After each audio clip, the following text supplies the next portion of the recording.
En el momento en que Mauricio, con sus manos brutales, desgarró por primera vez mi humilde vestido de niña, una transformación helada recorrió mi cuerpo, un terror que parecía robarme el aliento, mientras las marcas de sus uñas se grababan en mi piel como hierro candente. La espesa niebla que cubría las colinas de Congonhas aquella mañana, como un presagio, intentaba en vano ocultar lo inevitable. Estaba escrito que ese día, con el silencio de los pájaros y la quietud del mundo, yo sería la víctima del miedo y la lascivia de un hombre que ignoraba que el dolor no discrimina entre ricos y pobres. Jamás pensé que un solo día pudiera despojar a alguien de todo. Ese joven de 19 años, nacido en la opulencia, a diferencia de mi nacimiento en un colchón humilde sobre tierra, me arrebató no solo el honor, sino también el derecho a reconocerme ante el espejo. En la helada claridad de aquella mañana, en ese lugar, ocurrió la transformación más brutal imaginable, mi paso de niña a mujer. No fue como el delicado florecer de una rosa, sino como el sello ardiente sobre la piel de una bestia, abandonada a su suerte con las entrañas expuestas y sangrantes. Ese dolor, tras 70 años, aún me arranca del sueño a la madrugada, y el recuerdo de su olor perdura vívido en mi memoria. Perdón, creo que olvidé presentarme. Soy Otacilia Pérez, y hoy, a mis 87 años, soporto el peso del tiempo. Resido en una humilde vivienda a las afueras de Belo Horizonte, pero mis orígenes yacen en Congonhas do Campo, en el corazón de Minas Gerais. Corría el año 1953 y acababa de cumplir 14 años, una edad que entonces se consideraba casi tardía para el matrimonio. Ahora, sentada en mi mecedora en el patio con la ropa tendida al sol y la sombra protectora de los árboles que planté, rememoro ese instante. Aunque parece que fue ayer, han transcurrido más de 7 décadas desde aquella terrible mañana. Me encuentro inmerso en los recuerdos de ese entonces, y me pregunto desde dónde me escuchan ahora. ¿Habrá alguien de Minas Gerais que recuerde el inconfundible olor de la tierra rojiza después de la lluvia, y el delicioso sabor del queso fresco recién elaborado? O quizás haya personas de otras regiones de Brasil que nunca hayan tenido la oportunidad de contemplar la majestuosidad del cielo anaranjado al atardecer, reflejado en las doradas iglesias de Congonhas. Los invito a compartir en los comentarios su nombre y el lugar desde donde están siguiendo esta narración. A veces me parece un milagro que mi voz, después de tanto tiempo en el que nadie se interesó en escucharme, logre llegar tan lejos a través de estas pantallas. Para que se hagan una idea, nuestra familia era sumamente humilde. Mi padre trabajaba arduamente en el campo de otros durante toda la semana, bajo un sol abrasador, regresando a casa solo para descansar y partiendo nuevamente incluso antes de que el gallo cantara. Mi madre, abnegada y fuerte, se encargaba de todas las tareas del hogar, me cuidaba con esmero y soportaba en silencio las llegadas nocturnas de mi padre, quien, ebrio y furioso, regresaba después de perder el poco dinero que tenía en el juego. Nuestra casa, humilde y carente de lo esencial, no tenía ni siquiera ajo para cocinar. Su suelo era de tierra compactada y las paredes, levantadas con precariedad, dejaban pasar el frío inclemente del invierno, un frío que nos calaba hasta los huesos. A la temprana edad de 8 años, comencé a trabajar sin descanso, primero ayudando en las labores domésticas, luego lavando ropa para otros, después fabricando jabón con ceniza y grasa, y finalmente acarreando agua del pozo. Mis delgados brazos, aún niños, ya conocían el peso implacable de 2 cubos llenos, mucho antes de comprender el peso, aún mayor, que significaba ser mujer en una tierra donde el valor de la mujer era inferior al de una res, al de una cabeza de ganado destinada a la venta. En la propiedad de nuestro vecino crecían uvas tan dulces, tan jugosas, que parecían miel, y de vez en cuando, furtivamente, aprovechando la ausencia de miradas, extendía mi mano y tomaba una o dos, pues ese era el único dulzor que conocía. Mi padre, Silvano, había dedicado su vida a trabajar en la extensa finca de la familia Carvalho de Oliveira, desde que yo tengo memoria. Era un hombre trabajador y responsable cuando no bebía, pero el alcohol lo transformaba en alguien totalmente distinto, volviéndolo agresivo e impredecible. Recuerdo vívidamente aquel día en que llegó a casa con la camisa empapada de sangre, producto de una pelea brutal con otro peón de la hacienda, una riña que casi termina con mi padre tras las rejas. Mi madre, Carla, ella una mujer silenciosa y temerosa, con el miedo constantemente reflejado en sus ojos. Jamás alzaba la voz ni participaba en disputas. Cuando mi padre se emborrachaba y empezaba a gritar, ella se encogía, agachando la cabeza y rezando en silencio para que la ira de mi padre no derivara en violencia física. Y recuerdo con nitidez el día en que percibí por primera vez la mirada extraña y persistente de Mauricio Carballo de Oliveira, el hijo menor del dueño de la finca, a quien solíamos pedirle permiso para sacar agua del pozo. Él había regresado hacía poco de Belo Horizonte, donde cursaba estudios en un colegio religioso. Su estatura era imponente, su tez blanca, casi inmaculada por el sol, y su cabello, meticulosamente peinado, contrastaba con la pulcritud de sus ropas, impecables, sin una sola costura fuera de lugar. Estaba recargado en uno de los postes de la cerca perimetral cuando pasé con dificultad, cargada con los pesados cubos. Sentí su mirada posarse sobre mí, una mirada intensa que me abrasaba como ascuas. Avergonzada, bajé la cabeza y apresuré el paso, pero sus palabras, dichas con voz grave, llegaron hasta mi espalda: esa muchacha se está convirtiendo en una joven muy hermosa. Un escalofrío incontrolable recorrió mi cuerpo, sin que pudiese entender del todo el porqué. Tenía apenas 14 años, se los aseguro. Desde aquel día, parecía que su presencia se multiplicaba. Si me adentraba en el bosque a buscar leña, allí estaba Mauricio como si me esperase. Si extendía la ropa en el tendedero cercano al arroyo, aparecía montado a caballo, de manera casual. Pronto comenzó a ofrecerme regalos, como si esperase algo a cambio. Nunca acepté ninguno. Una voz interior me susurraba que nada de lo que provenía de él era gratuito. Mi madre, al notar mi turbación, me previno con seriedad: ten cuidado con los hombres de dinero o tasilla. Ellos solo buscan una única cosa de nosotras, las muchachas, y después de obtenerla, nos desechan con la misma indiferencia que se arroja a la basura. En casa, la situación empeoraba visiblemente.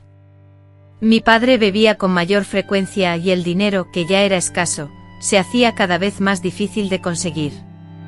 Había jornadas en las que la cena se reducía a un puñado de harina mezclada con un poco de grasa, y nada más.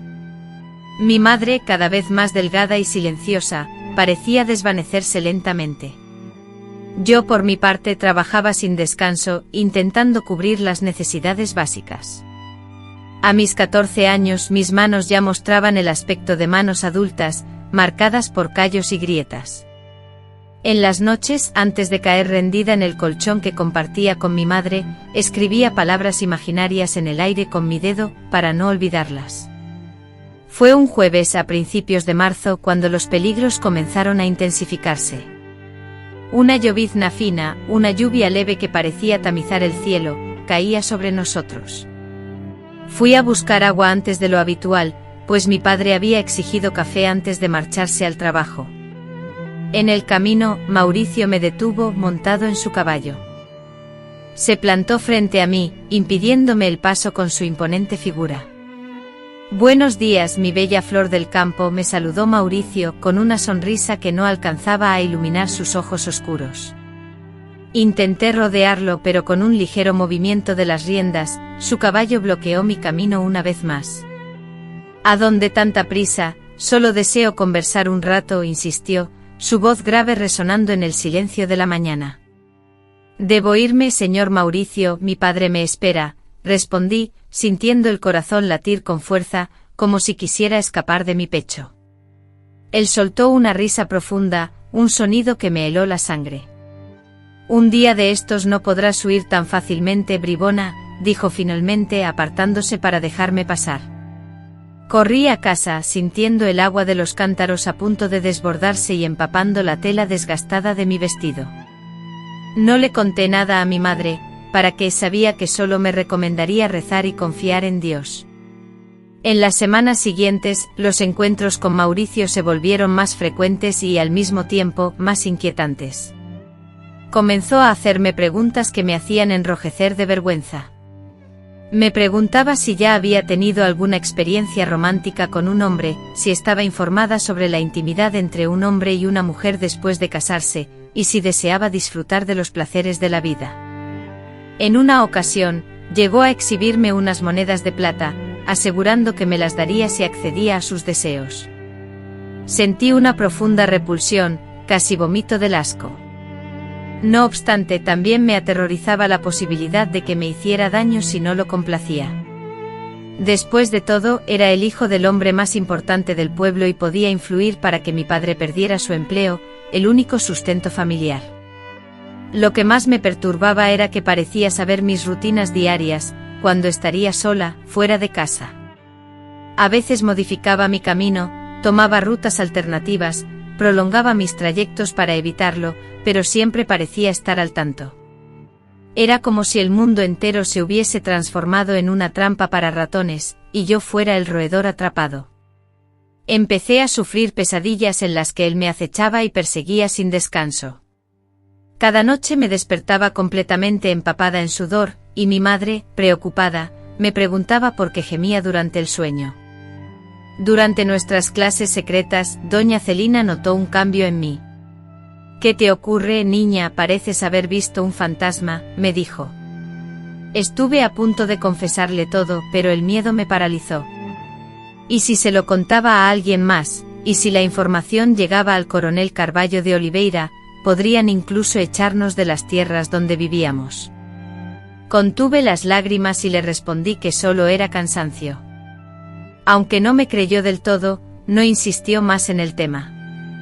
Ese día, doña Celina me enseñó a escribir mi nombre completo, Otasilia Firmina Pérez.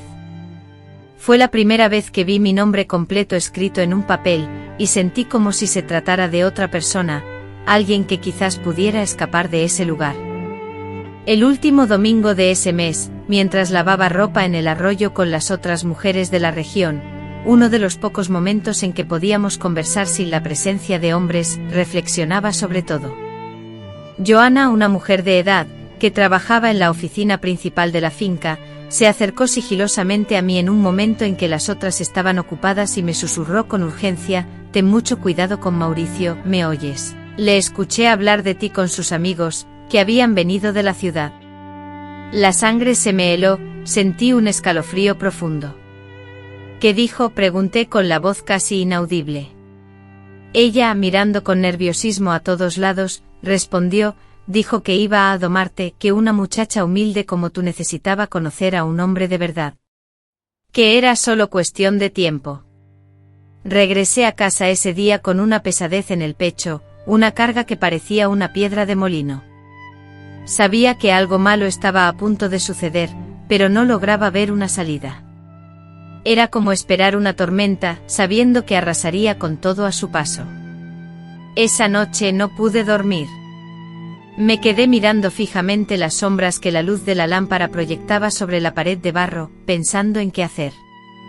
Huir, ¿a dónde? Sin dinero, sin conocer a nadie fuera de esas tierras, contárselo a mi padre, me culparía a mí. Temía haber sido yo quien provocara la furia, quien lo hubiera empujado a actuar, o peor aún, que se enfrentara a Mauricio borracho con la certeza de terminar muerto o tras las rejas. La semana entera se convirtió en una angustiosa mezcla de temor y expectativa. Las mañanas llegaban envueltas en una densa niebla que lo cubría todo, sumiendo el mundo en una especie de limbo, como si el tiempo se hubiera detenido. Sin embargo, yo sabía que el tiempo seguía su curso inexorable, que cada instante me acercaba a ese destino, a esa inevitable tragedia que tanto me aterrorizaba. El miércoles mi padre regresó a casa completamente ebrio, en un estado de embriaguez superior al habitual. Había obtenido una suma considerable de dinero, producto de su trabajo ayudando en la construcción de un polvorín, y lo había malgastado todo en la taberna. Visiblemente enfadado, agredió a mi madre, culpándola de la falta de sal en los frijoles. Después se desplomó sumido en un sueño profundo, roncando con la fuerza y el sonido de un cerdo. Contuve las lágrimas en silencio, acurrucado en un rincón, sintiendo una rabia desconocida, una furia que ignoraba poseer. Fue el jueves siguiente cuando todo cambió para siempre. Esa mañana, el cielo mostraba un color inusual, un amarillo pálido y estaba cubierto por una niebla espesa y densa, creando una atmósfera extraña, casi como si anticipara un mal presagio. Mi padre, como de costumbre, se había ido antes de que amaneciera para trabajar en la recolección del café en la finca cercana. Mi madre, aquejada por fuertes dolores en la espalda, apenas podía moverse de la estera donde solía descansar, y esa mañana, con la voz entrecortada y con dificultad, me pidió que fuera a buscar agua, más temprano de lo habitual. Ve antes de que el sol caliente, hija mía, y vuelve pronto porque necesito preparar un té para ver si este dolor me da un respiro, me dijo con resignación. Tomé los 2 cubos de hojalata y me adentré en la oscuridad que lentamente comenzaba a clarear, mientras el sol intentaba asomarse en el horizonte.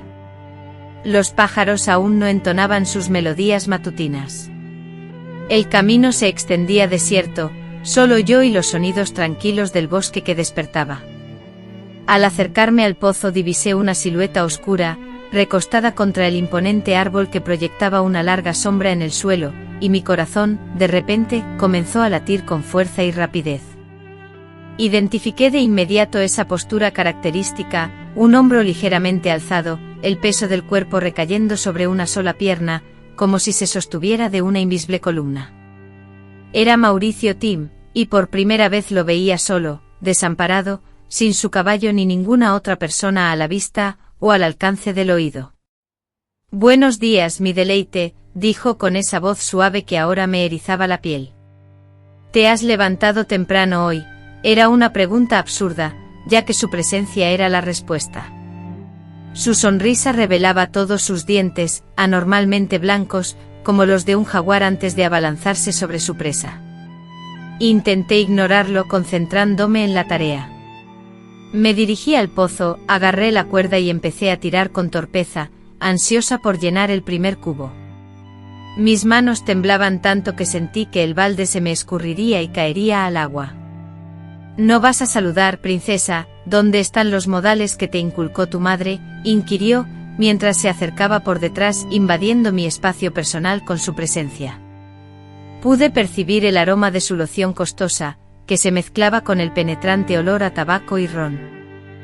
Era inconfundible que había estado bebiendo sin parar toda la noche, y los hombres ebrios siempre habían sido mi mayor pesadilla desde que, siendo niña, presencié la violencia que mi padre le infligía a mi madre al regresar de sus correrías. «Buenos días, señor», murmuré evitando su mirada y enfocando toda mi energía en seguir subiendo la cuerda del pozo, como si nada de lo que me aterraba estuviera ocurriendo. Fue entonces cuando sentí su mano posarse sobre mi hombro, y lentamente se deslizó por mi espalda, deteniéndose en un lugar donde no debía, apretando con fuerza y obligándome a girarme hacia él. «Mírame cuando te hablo», gruñó su rostro tan cerca que sentí su aliento caliente y cargado de alcohol en mi cara. «Estoy cansado de este juego. Llevas meses evitándome, poniéndolo difícil, pero hoy se acabó». El pánico se apoderó de mí, como una marea amarga que me subía por la garganta.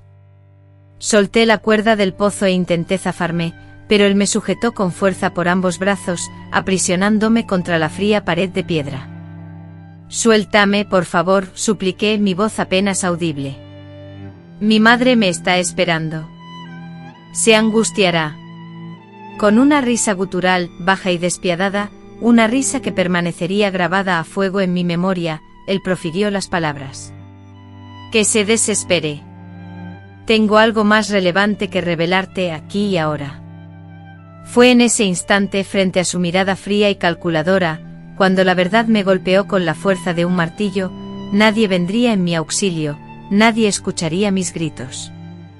Aquella nebulosa mañana de marzo se convertiría en el punto de inflexión, el instante que marcaría mi existencia de una manera que entonces me resultaba inimaginable.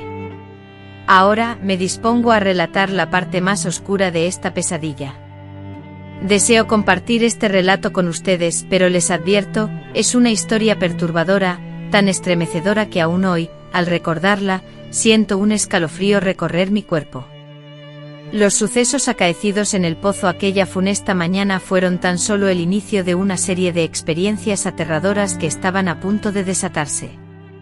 En el vano intento de zafarme de las garras de Mauricio, recibí una bofetada tan brutal que me dejó completamente aturdida. Jamás había experimentado un dolor semejante, ni siquiera cuando mi padre, en sus momentos de ira, me azotaba con el cinturón. El impacto me sacudió violentamente, dejándome desorientada y con un sabor a hierro en la boca, producto del labio partido que se estrelló contra mis dientes. Me agarró con fuerza de los brazos, arrastrándome con brusquedad, como si fuera un objeto sin valor, en dirección al cobertizo de herramientas, que se encontraba a unos 100 metros. Intenté gritar, pero el sonido se quedó atascado en mi garganta, formando un nudo doloroso. El cielo se oscureció adoptando una tonalidad sombría, como si la propia naturaleza se negara a ser testigo del horror que se avecinaba. El cobertizo, una estructura ruinosa de madera carcomida, adornado con telarañas en las esquinas y penetrado por un olor a humedad, me invadió las fosas nasales. Mauricio me empujó adentro con tanta fuerza que caí de rodillas sobre el suelo polvoriento. El sonido metálico de la puerta cerrándose y el cerrojo encajando resonó con fuerza en el silencio. En ese preciso instante una solitaria gota de lluvia impactó contra el oxidado tejado del cobertizo, perteneciente a Z, y fue seguida inmediatamente por otras, como un preludio de la furia que se avecinaba. La lluvia comenzó a caer con mayor intensidad, transformándose rápidamente en una tormenta torrencial, tan poderosa que parecía que los mismos cielos se hubieran roto, liberando su furia sobre la tierra. Los destellos intermitentes de los relámpagos, como latigazos de luz, iluminaban brevemente el interior oscuro y húmedo del cobertizo, revelando en cada fugaz instante el rostro inexpresivo y monstruoso de Mauricio. «Ahora estamos completamente solos», pronunció con una voz grave y profunda, casi gutural, que resonaba como si emanara de las profundidades del infierno. «Ni siquiera la voz de Dios podrá llegar a escucharte en medio de esta tormenta», añadió con una sonrisa sádica que deformaba su rostro. Preso del pánico y la desesperación, instintivamente junté las manos en un gesto de súplica, elevando una silenciosa plegaria por clemencia. Mencioné a mi madre, postrada en cama y desesperada por un poco de agua, implorando por su bienestar. Aseguré con la voz temblorosa, que nunca había causado daño a nadie, rogando por mi inocencia. Llegué incluso a invocar el nombre de su padre, el coronel Carvalho de Oliveira, en un último intento desesperado por conmoverlo. Pero mis palabras, lejos de apaciguar su ira, parecieron avivarla. «Cállate, miserable», espetó con desprecio, su voz cortante como un látigo. «¿Quién te crees que eres para hacerte el santo? Hoy aprenderás quién manda aquí». En las profundidades de mi memoria, el recuerdo de los horrores perpetrados en aquel almacén permanece clavado como astillas en mi alma, heridas que tras 70 años, aún sangran al ser tocadas. Resulta imposible relatar con precisión cada detalle, hay vivencias tan abominables que la lengua se rehúsa a pronunciarlas, temiendo que las palabras puedan resucitar el terror. Solo puedo recordar el instante en que mi vestido fue desgarrado con una furia salvaje, y los botones de madera rodaron por el suelo, perdiéndose en el crujido de la madera podrida. Ese sonido se entrelazó con mi respiración entrecortada, presa del pánico, mientras él me empujaba con violencia contra un montón de sacos de semillas en un rincón oscuro, el olor húmedo y rancio del moho y el maíz impregnando mi cabello, y sus manos brutales aprisionaban mis brazos con una fuerza tal que dejaron marcas amoratadas que perduraron por semanas. Las lágrimas empañaban mi vista, pero no existía un lugar seguro donde posar la mirada, sino frente a mí, el terror personificado con un rostro desfigurado en algo ajeno a la humanidad. El dolor punzante e insoportable se apoderó de mí, comparable a la tortura de ser despedazada lentamente con un machete oxidado, sintiendo como no solo mi cuerpo físico, sino la totalidad de mi ser, era desgarrado. Grité con desesperación, hasta que el sabor metálico y nauseabundo de la sangre inundó mi garganta, pero la tormenta furiosa parecía ser un cómplice en mi sufrimiento. Mis gritos desesperados eran ahogados por el estruendo ensordecedor de los truenos, como si el cielo se negara a ser testigo de mi tormento. Cada relámpago en un destello efímero iluminaba el interior del cobertizo, revelando partes de mi cuerpo que hasta ese momento habían permanecido vírgenes, ajenas al contacto masculino, pero ahora marcadas con la impronta de dedos agresivos. El sudor del agresor, mezclado con mis lágrimas, corría por mi rostro mientras él jadeaba pesadamente, la brutalidad del ataque comparable al peso de un animal salvaje, aplastando no solo mi cuerpo sino también la inocencia de mi infancia. Después del acto me arrojó el vestido hecho jirones, como si fuera un objeto desechable, y pronunció unas palabras frías y crueles que se grabaron a fuego en mi memoria. Si te atreves a revelar esto a alguien, nadie te creerá, a ti, una persona insignificante en contra del testimonio del hijo del coronel, un hombre poderoso e influyente. Incluso si te creyeran, tu familia sería desterrada de estas tierras, expulsada para siempre, antes de que el gallo cante por segunda vez, marcando el alba. A tu padre le sería imposible encontrar trabajo en ningún lugar cercano, en ningún rincón de la zona. Considera cuidadosamente si vale la pena hablar. Él se alejó acomodándose la ropa con desdén, dejando la puerta completamente abierta, como si hubiese terminado una tarea simple y sin importancia. Me quedé allí sintiendo una extraña sensación, algo húmedo y frío entre mis piernas, mientras escuchaba la lluvia disminuir afuera, menguar, dejar de caer. Después de que se fue con la puerta abierta de par en par, me sentí exhausta sin fuerzas ni siquiera para llorar. Era como si me hubiera convertido en una cáscara vacía, despojada de todo lo que me definía. No sé cuánto tiempo permanecí postrada, tal vez horas interminables. Solo recuerdo que cuando finalmente logré incorporarme, mis piernas temblaban tanto que apenas podían sostenerme.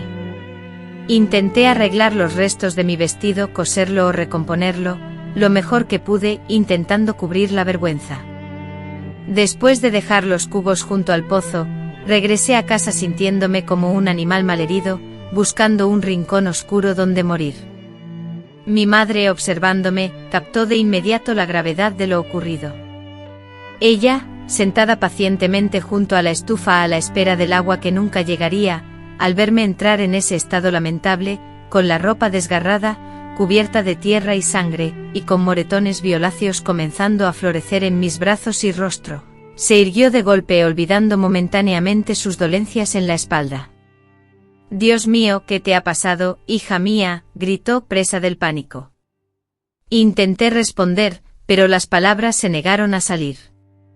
¿Cómo narrar semejante horror, cómo confesar que había sido ultrajada de la forma más vil y despiadada? Así que recurrí a la mentira, inventando una historia sobre un resbalón en un barranco cercano al pozo, donde supuestamente perdí los cubos al rodar.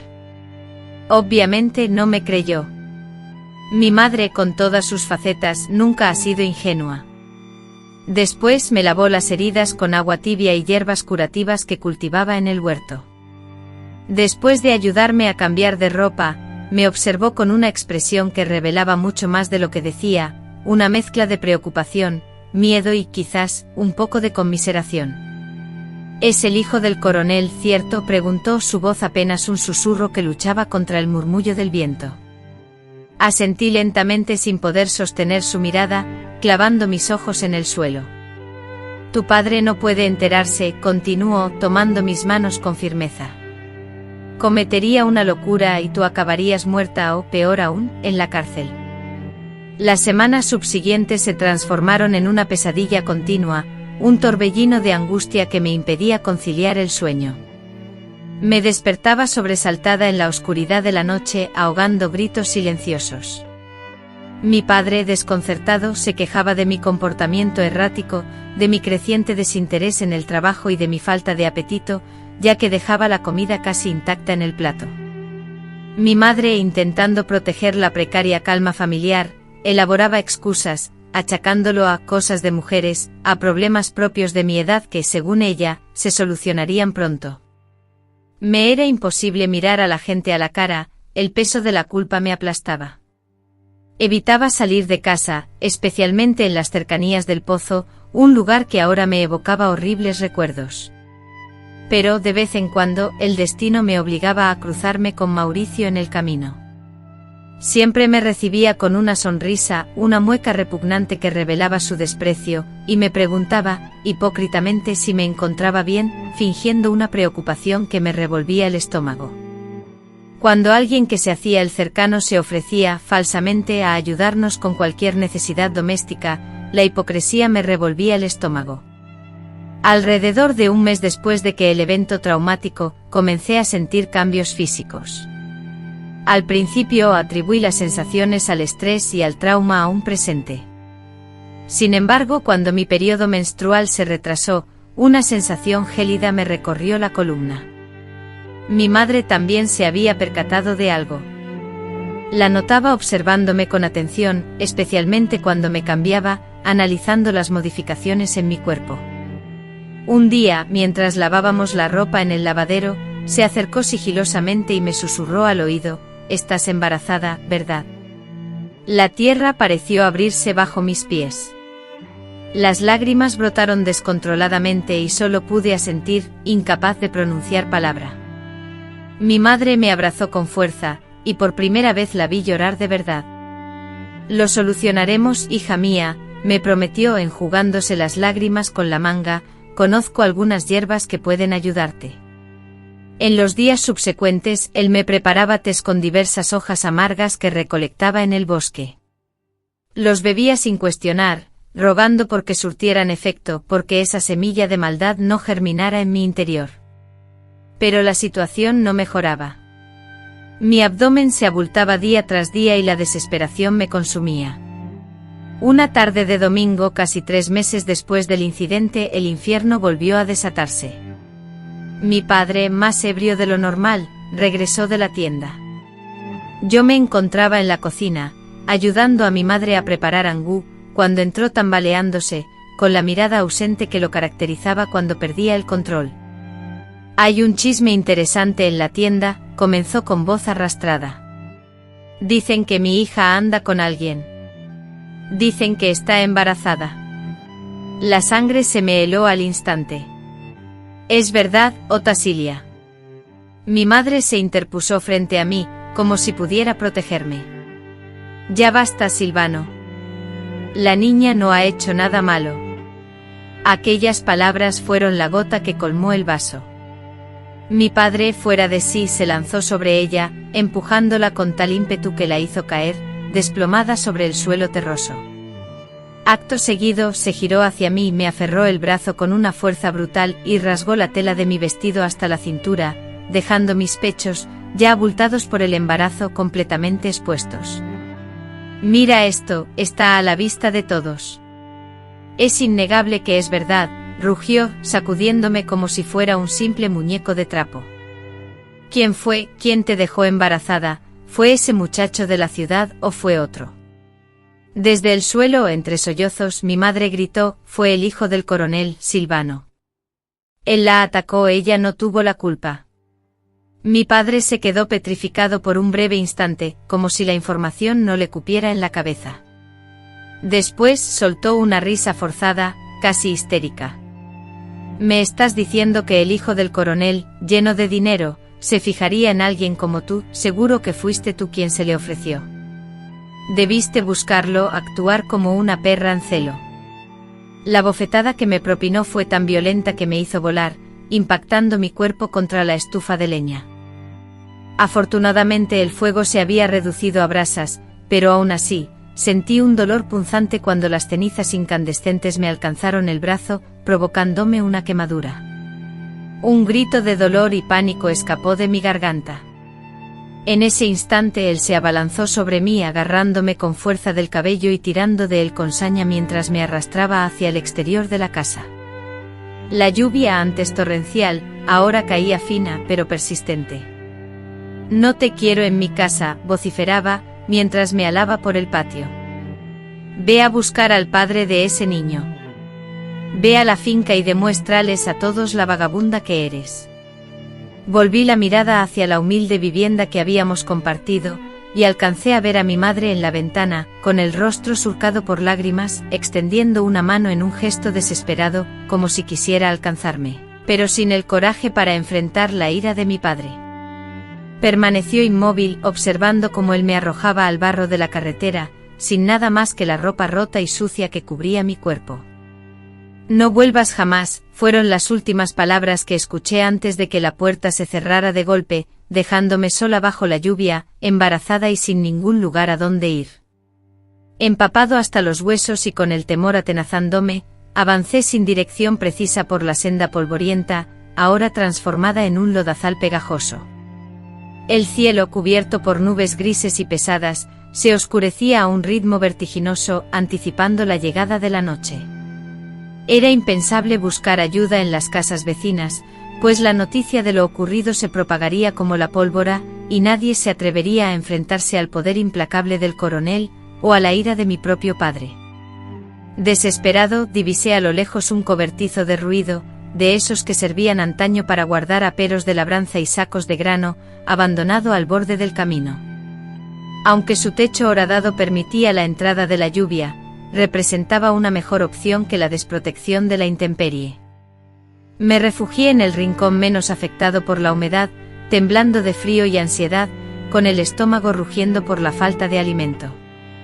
Hoy, después de tanto tiempo, desvelo estos recuerdos celosamente guardados en lo más profundo de mi ser, porque creo firmemente que historias como la mía merecen ser escuchadas y compartidas.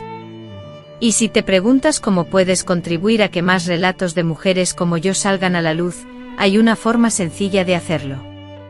Observa el pequeño botón que se encuentra debajo del vídeo, adornado con la palabra «Valeu», y que asemeja una moneda con un corazón. Al pulsarlo tienes la posibilidad de realizar una contribución económica, eligiendo la cantidad que desees, incluso si es el valor de un café. Aunque parezca insignificante, esa suma ayuda al equipo a viajar por el interior, a conocer a otras mujeres mayores que guardan historias ocultas, y a cubrir gastos como combustible, alojamiento y equipamiento necesario. Si no puedes ofrecer una contribución económica, tu simple visualización del vídeo hasta el final es un gran honor para mí. Pero volvamos a la historia, ya que aún queda mucho por relatar. Durante casi una semana, me refugié en ese cobertizo, subsistiendo con frutos verdes recolectados y bebiendo agua de un arroyo cercano.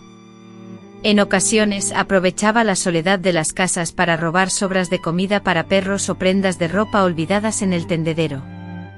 La desesperación con su fuerza implacable puede remodelar nuestra esencia, obligándonos a cometer acciones que en circunstancias normales jamás hubiéramos creído posibles. En aquel estado de agotamiento extremo, mi cuerpo se sentía frágil, y la vida que crecía dentro de mí parecía absorber hasta la última pizca de mi energía. Una noche, guiada por la necesidad, encontré a doña Aquirina, una comadrona anciana que vivía solitaria en una cabaña a las afueras del pantano. Su fama de ayudar a jóvenes en situaciones desesperadas, como la mía, me había llevado hasta allí.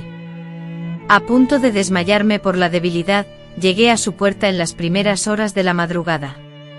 Sin hacer preguntas me ofreció un cálido caldo y un lugar para descansar. Al día siguiente, al contarle mi situación, la preocupación se dibujó en su rostro. Ya habían transcurrido más de 3 meses, me explicó con voz grave. Interrumpir el embarazo ahora era extremadamente arriesgado, existía la posibilidad de que tanto el niño como yo perdiéramos la vida. Sin embargo, la idea de seguir cargando con el fruto de tanta violencia era insoportable, y a pesar de la advertencia, persistí en mi decisión.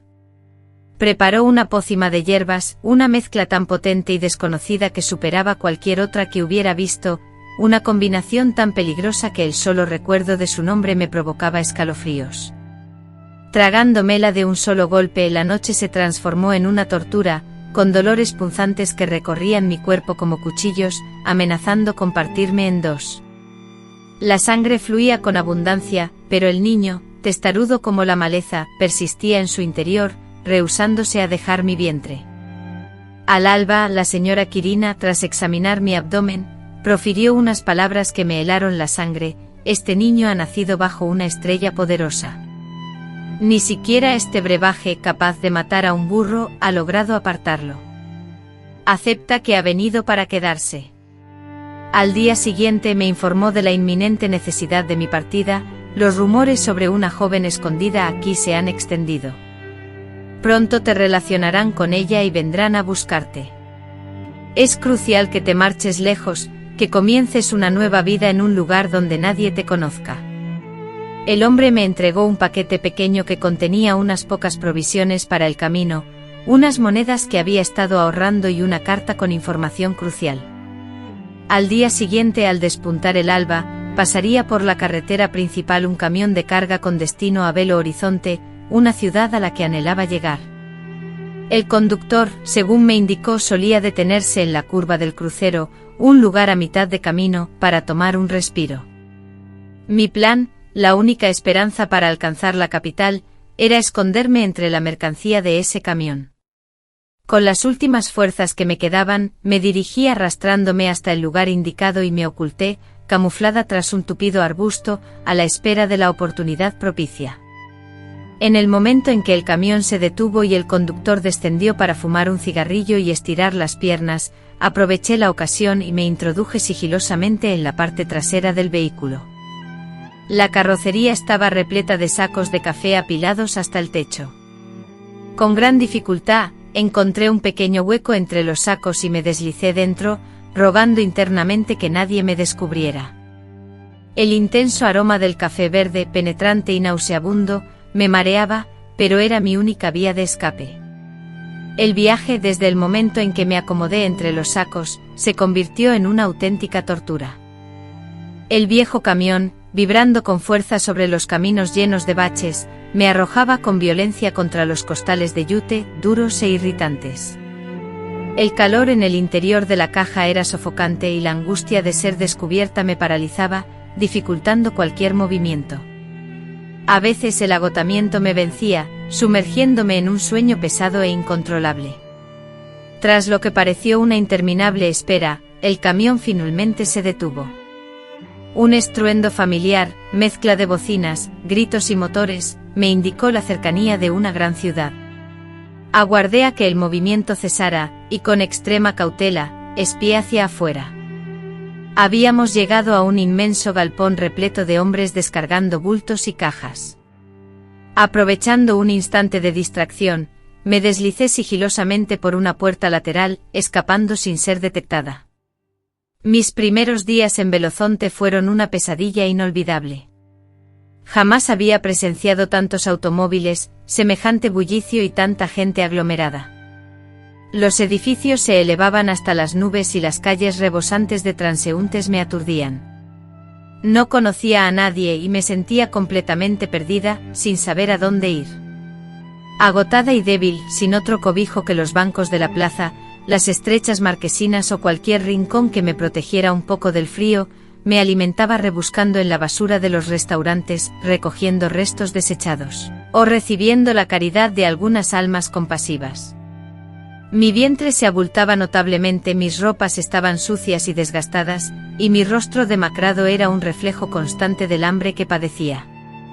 Un atardecer, al borde del desmayo por la falta de fuerzas, me desplomé contra la pared de una pensión en el barrio de La Guiña, incapaz de sostenerme en pie, sin energía siquiera para implorar auxilio. La vista se me nubló y creí que mi final había llegado, que allí mismo, sobre la fría acera de aquella inmensa ciudad, lejos de todo lo que había conocido, pereceríamos tanto el bebé que crecía en mi interior como yo.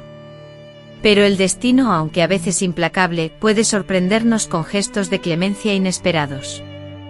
Postrada en la acera, sin poder articular palabra ni pedir ayuda, sentí de pronto una mano cálida que acariciaba mi mejilla. Con gran esfuerzo, logré abrir los párpados y ante mis ojos apareció un rostro moreno, rodeado de canas, que me observaba con una expresión de evidente preocupación.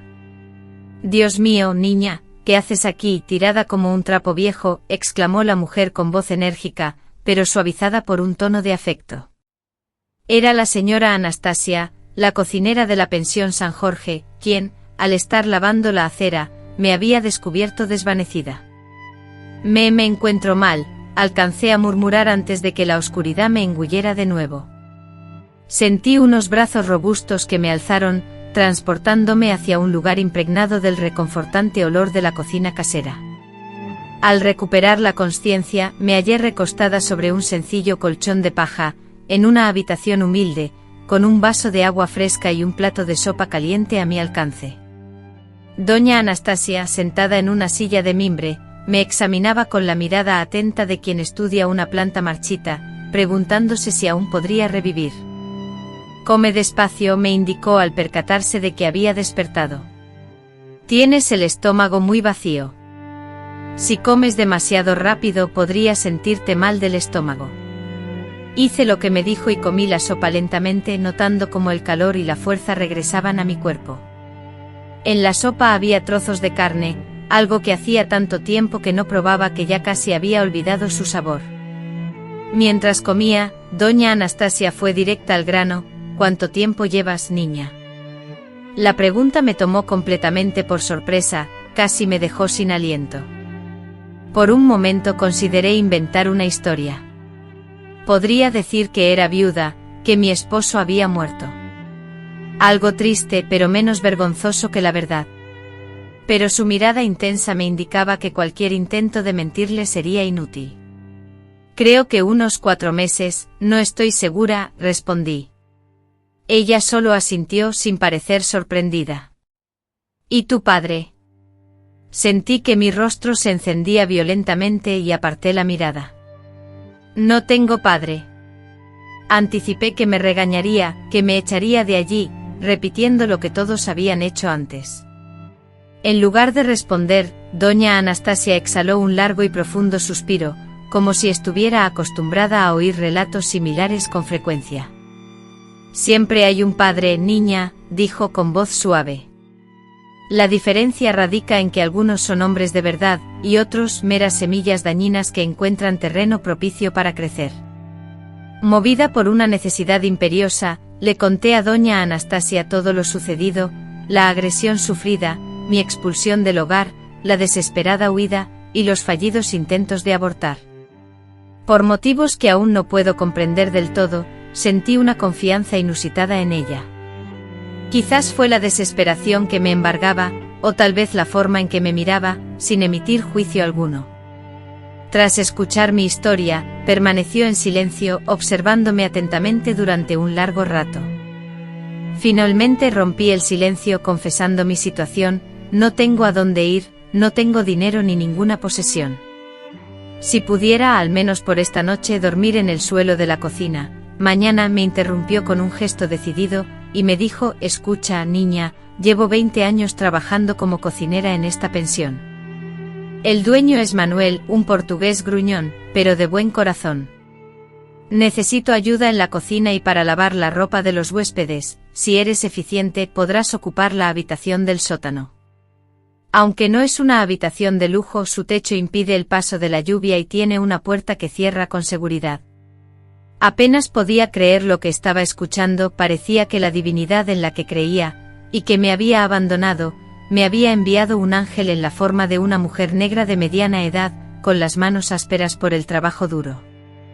«Usted ni siquiera me conoce», murmuré con las lágrimas fluyendo libremente por mis mejillas. «¿Por qué me está ayudando?». Doña Anastasia esbozó una sonrisa tierna que nunca olvidaré: «Porque a tu edad, también tuve que huir de casa con un embarazo que avanzaba.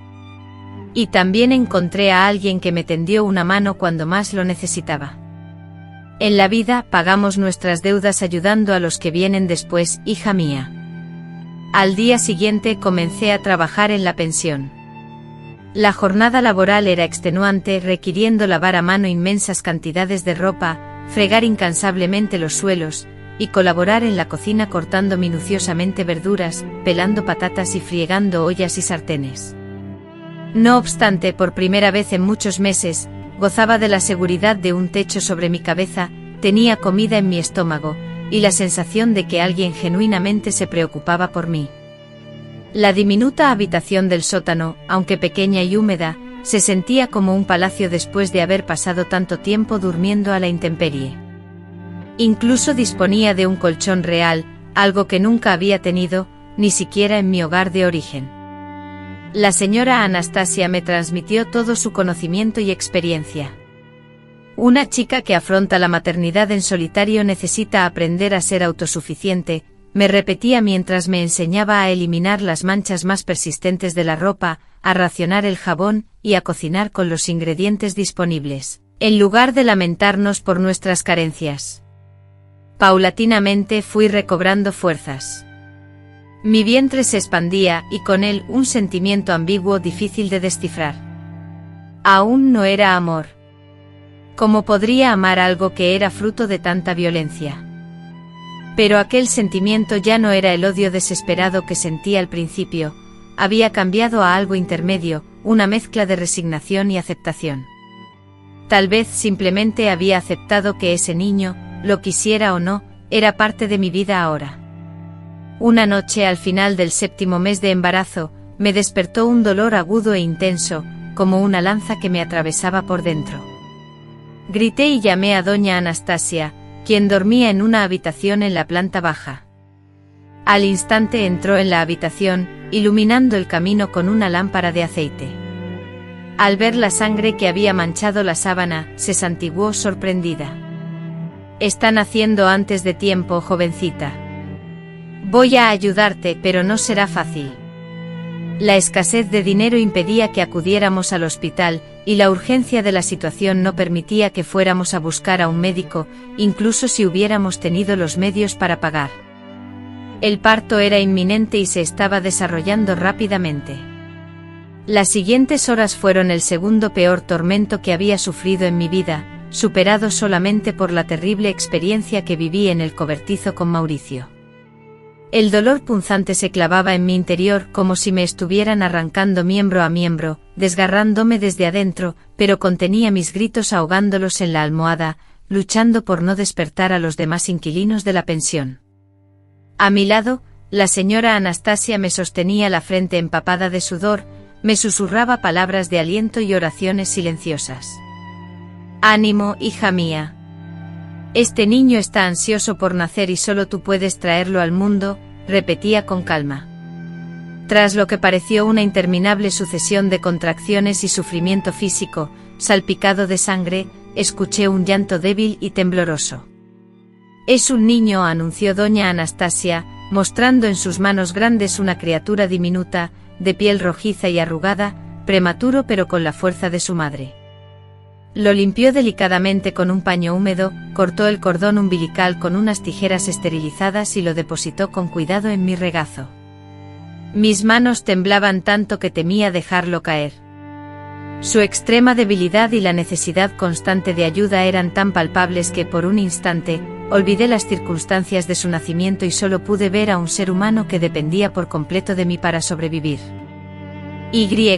«¿Cómo lo vas a llamar?», me preguntó la señora Anastasia, mientras me asistía con los cuidados posparto.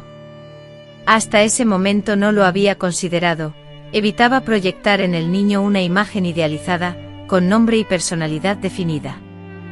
Miré el rostro tranquilo que ahora descansaba en mi pecho y recordé al único hombre bueno que había conocido, el padre de mi madre, mi abuelo Daniel, que había muerto cuando yo era niña, pero que siempre me había tratado con ternura. «Daniel», respondí, «te llamarás Daniel».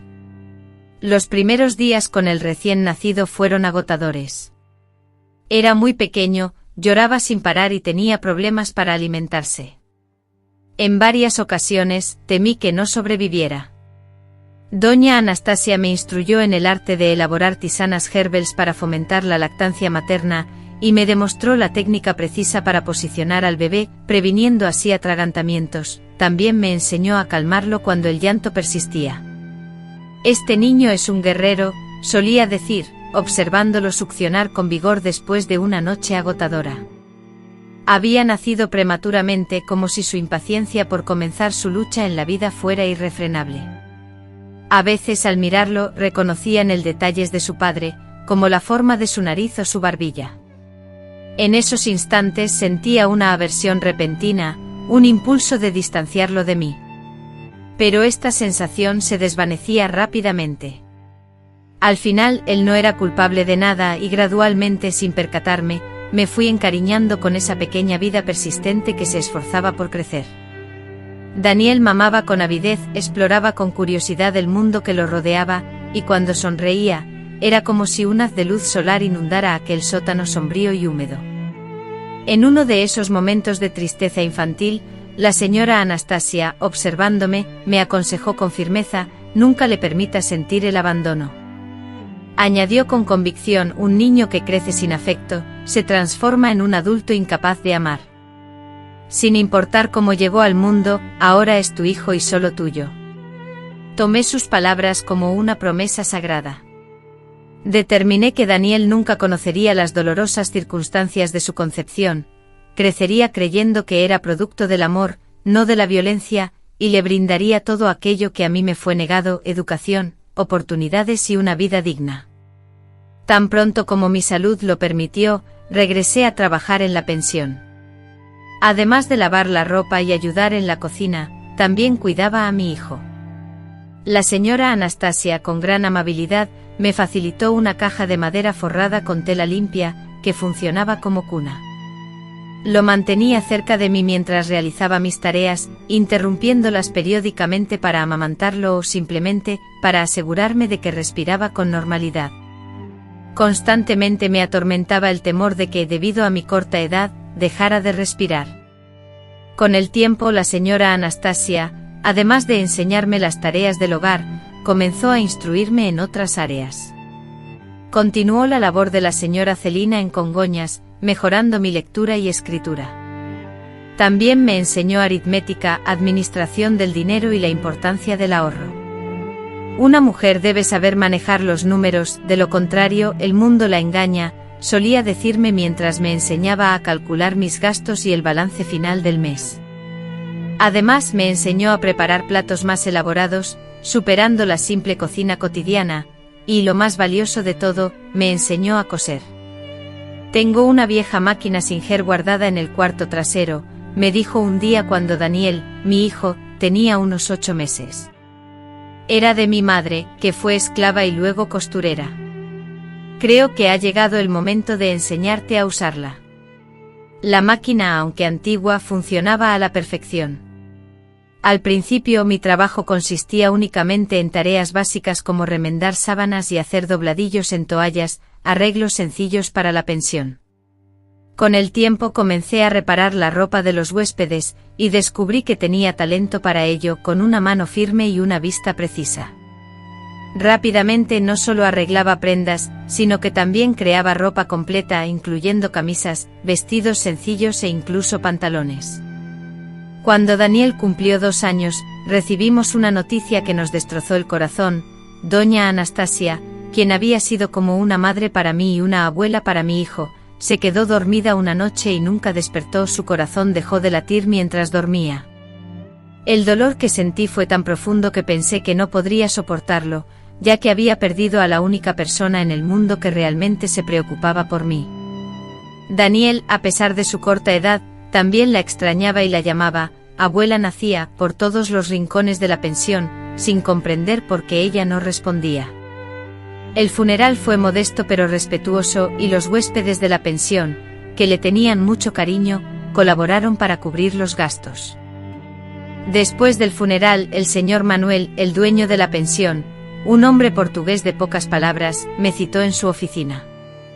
Temía que me despidiera y que, sin la protección de la señora Anastasia, me vería nuevamente en la calle con mi hijo.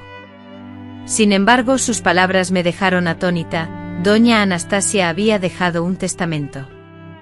No poseía grandes riquezas, pero legó todo lo que tenía para mí, para mi hijo: su máquina de coser, unos ahorros que guardaba escondidos bajo su colchón y una pequeña casa que tenía en el barrio Floresta, la cual alquilaba. No es mucho, pero es un comienzo, me dijo. No podía creerlo, jamás imaginé que poseyera algo por humilde que fuera. La casita, de apenas 2 habitaciones, se encontraba en un angosto callejón del barrio Floresta, pero ahora era nuestra. Con los ahorros que me dejó pude adquirir los materiales necesarios para comenzar a coser por mi cuenta. Continué trabajando en la pensión unos meses más, hasta que reuní algo más de dinero, y entonces me lancé al vacío. Después de dejar la pensión, me mudé a la pequeña casa que compré, donde establecí mi primer taller de costura. Comencé de manera humilde, atendiendo a los vecinos del barrio, personas sencillas que buscaban ropa económica pero de buena calidad. Daniel, que ya casi cumplía 3 años, me acompañaba a entregar los pedidos. Era un niño despierto con una mirada llena de vida, que cautivaba a todos con su encanto. Nadie me cuestionaba sobre el padre de Daniel, pero si lo hacían, inventaba que se encontraba fuera por un encargo, y mencionaba que había muerto en un accidente cuando yo aún estaba embarazada. Esta era una explicación más fácil, que evitaba el sufrimiento y la vergüenza. Con el tiempo mi reputación como costurera talentosa creció. Comencé a diseñar prendas más elaboradas para clientes con mayor capacidad económica. Daniel, al cumplir los 7 años, ingresó a la escuela. Le inculqué la importancia de los estudios, incluso en los momentos difíciles económicamente. Todas las noches, antes de que él conciliara el sueño, le repetía la misma pregunta: ¿serás alguien en la vida? ¿Estudiarás y tendrás oportunidades que tu madre nunca tuvo? Y él, con la seriedad de un niño, asimilaba mis palabras. Era un estudiante aplicado, obtenía buenas calificaciones y mostraba un genuino interés por el aprendizaje. Cuando Daniel tenía aproximadamente 10 años, un suceso inesperado vino a trastocar nuevamente mi mundo. Mientras revisaba un periódico viejo, que había usado para envolver cuerdas en el almacén, un nombre capturó mi atención: Mauricio Carvalho de Oliveira. La noticia detallaba que el hijo del coronel Carvalho de Oliveira, de Congonhas, había sufrido un grave accidente en su finca. Una explosión en una cantera en construcción, ubicada en la propiedad, le había proyectado fragmentos a los ojos, lo que le había causado ceguera permanente. Permanecí inmóvil por un instante, sintiendo mi cuerpo temblar incontrolablemente, sin comprender del todo mis propias emociones. Una parte oscura de mí experimentó una satisfacción sombría. De alguna forma, percibía que había recibido un castigo por el daño que me había hecho. Por otro lado, una parte de mí sentía que la ceguera no era una retribución adecuada por todo lo que me había quitado. Y una tercera parte de mí, una faceta desconocida hasta entonces, experimentaba una extraña sensación de alivio. Si estaba ciego, jamás podría volver a mirar a otra joven con la misma intensidad que él me había mirado a mí. Nunca más podría causar a otro el dolor que él me había causado. Ahora, voy a proponer una prueba para discernir quiénes son verdaderamente valientes. Deseo saber quién es capaz de disfrutar de este vídeo después de la historia que estoy compartiendo. Es sencillo desviar la mirada del sufrimiento ajeno, pero es difícil enfrentarse a él sin mostrar temor. Posees esa firmeza. Demuestra tu valentía pulsando el botón me gusta, como si estuvieras declarando: estoy aquí, estoy escuchando y no temo la verdad, por dolorosa que sea. Guardé aquel periódico sin comprender del todo la razón, tal vez como una tangible demostración de que lo que había vivido era real, una prueba de que aquella pesadilla no fue producto de mi imaginación, sino que existía un hombre de carne y hueso detrás del horror que me había atormentado. Quizás lo conservé como un persistente recordatorio de que misteriosamente el mundo a veces imparte justicia, o quién sabe, simplemente para tener algo palpable que mostrarle a Daniel en caso de que algún día decidiera compartir con él la verdad sobre su padre. Con el paso de los años, nuestro pequeño taller de costura floreció. Logré alquilar un local más espacioso en el corazón de la ciudad. Contraté primero a una ayudante y luego a otra más. Daniel crecía fuerte e inteligente, con un físico cada vez más similar a su padre, pero con un corazón que solo a él pertenecía, amable, justo y trabajador.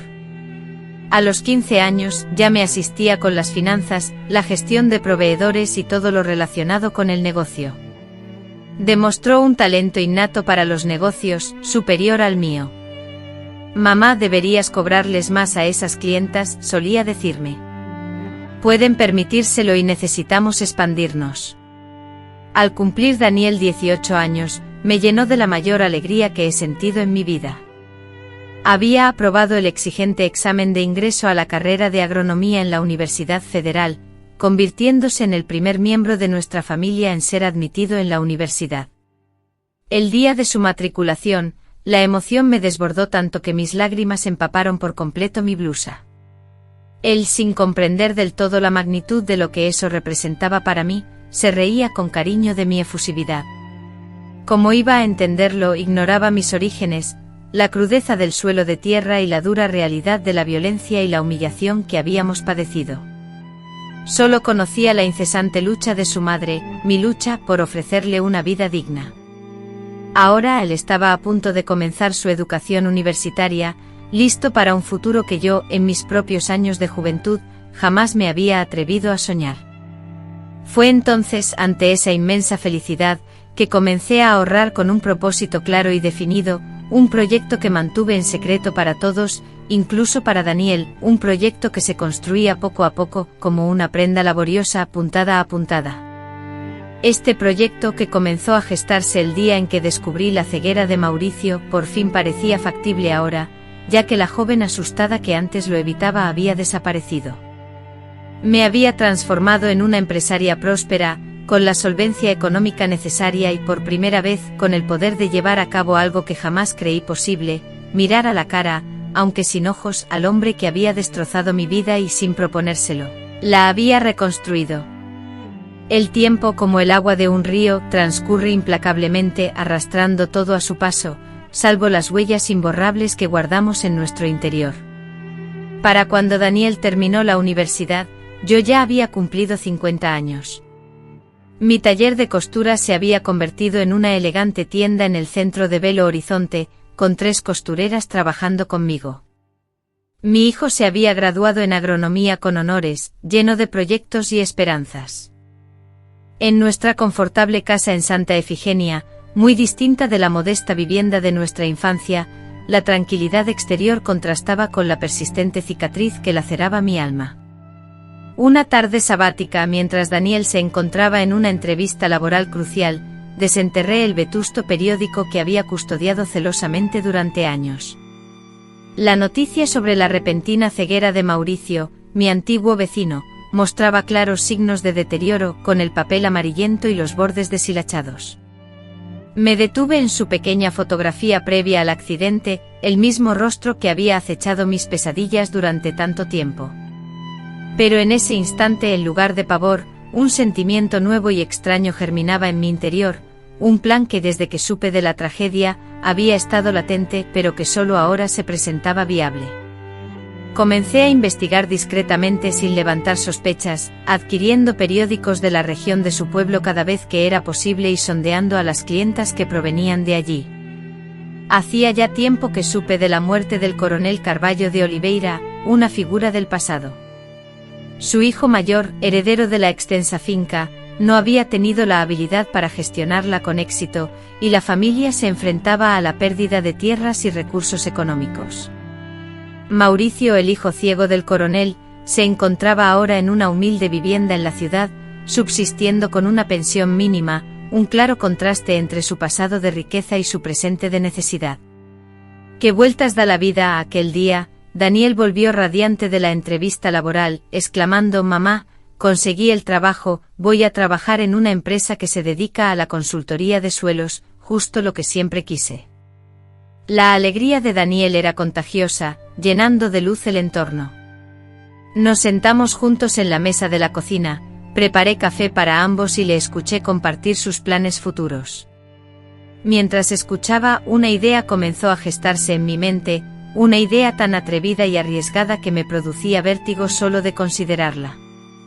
Durante los meses siguientes dediqué todos mis esfuerzos a organizarla. Inicialmente junté todo el capital que pude conseguir, vendí algunas joyas que había acumulado con el tiempo, minimicé todos mis gastos y empleé los fondos que tenía reservados para el futuro. Acto seguido elaboré una historia para Daniel, contándole que había heredado una propiedad de una tía lejana en el interior y que deseaba inspeccionarla para determinar si valía la pena invertir en ella. Aunque le pareció inusual, dado que jamás le había hablado de parientes, aceptó mi relato, probablemente debido a que estaba muy enfocado en su nuevo empleo. En realidad, usé el dinero para adquirir una finca en las cercanías de Congonhas, una propiedad modesta, con una vivienda en condiciones, un pequeño jardín y una vista agradable a las montañas. Esta finca estaba ubicada a unos 5 kilómetros de la antigua propiedad de la familia Carvalho de Oliveira, la cual ahora se encontraba deteriorada y reducida en tamaño. Justo en el instante en que finalicé el acuerdo, una sensación gélida me recorrió la espalda. Después de casi 30 años, regresaba al lugar que había prometido no volver a visitar nunca. Sin embargo, este regreso era distinto, no era el de la joven llena de miedo que huyó en el pasado, sino el de la dueña de tierras. No obstante, no regresé con el nombre de Otacilia Pérez. Ese nombre y esa identidad habían quedado atrás. Adopté una nueva identidad, la de doña Augusta Meirelles, viuda de un comerciante de Juiz de Fora y sin hijos, que buscaba la paz en el interior tras la muerte de su esposo. Me teñí el cabello, que ya era canoso, transformé mi vestimenta e incluso modifiqué mi forma de hablar. Comencé a hablar más lento, con un acento diferente, como alguien que había vivido mucho tiempo en otro lugar. Nadie en Congonhas me reconoció tras tanto tiempo y tantos cambios, ni siquiera mi propia madre, de estar viva, lo habría hecho. Pasé meses viajando entre Belo Horizonte y Congonhas. A Daniel le aseguraba que me encargaba de la casa de mi tía, clasificando sus objetos personales y estudiando la posibilidad de invertir en la propiedad. En realidad, estaba preparando el escenario para mi plan. Acondicioné la casa con muebles, contraté a un matrimonio para que fueran los caseros, personas foráneas que desconocían la zona y su pasado, y me integré en la comunidad local. Una viuda adinerada, culta, que donaba a la iglesia y participaba en las actividades del pueblo, no tardó en ser aceptada por todos. Comencé a recabar información sobre Mauricio, descubrí que vivía solo en una humilde casa al final de la calle principal. Su esposa lo había abandonado después de que perdiera la vista, y sus hijos, ya mayores, apenas lo visitaban. Sobrevivía con una pequeña pensión y lo poco que ganaba haciendo trabajos manuales, trenzaba cuerdas, fabricaba escobas y realizaba otras tareas típicas de personas ciegas. La bebida que lo acompañaba antes del fatídico accidente se había transformado en su inseparable confidente. Buscaba en ella el olvido de todo lo perdido, la visión que se desvanecía, la fortuna dilapidada, el cariño familiar y el reconocimiento social. Durante el primer año, me mantuve a la espera, observándolo desde lejos. A menudo, mientras caminaba por las calles, lo encontraba sentado en el umbral de su hogar, la mirada fija en la nada, con su bastón de apoyo apoyado en la pared.